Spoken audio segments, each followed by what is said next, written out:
Bago tayo mag-umpisa mga chong, pakilike muna na itong video dahil malaking tulong na iyan sa ating munting channel. Well, dalawang sunod na pakatalo na nga ang nakuha ng Gilas Pilipinas ngayong FIBA World Cup. At dahil nga dyan mga chong ay maraming fans ang nagsasabi na dapat si Justin Brownlee na lang ang kinuha ng national team at hindi itong si Jordan Clarkson. Well, ayon pa sa mga insiders, ang dahilan kung bakit mas gusto ngayon ng mga fans itong si Justin Brownlee ay dahil hindi ito buwakaw sa bola at syempre kabisado na neto ang estilo ng paglalaro ng mga PBA players. Well, sa pambalita punta naman tayo sa head coach ng Gilas Pilipinas na si Coach Chot Reyes na pinaparesign ng mga fans dahil sa sunod na pagkatalo ng national team sa FIBA World Cup kung saan nanganib na hindi makapasok sa second round. Well, ayon pa sa mga insiders, kahit malakas ang panawagan na tanggalin na sa national team nitong si Coach Chot Reyes ay malabo pa rin itong mangyari dahil malakas ang kapit neto sa MVP Group at SBP unless SMC na ang mawak sa Gilas Pilipinas.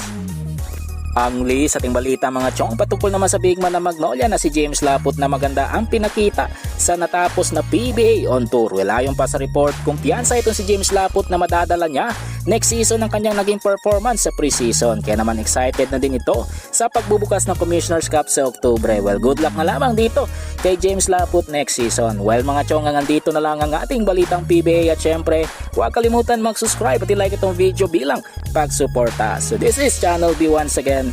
I'm out.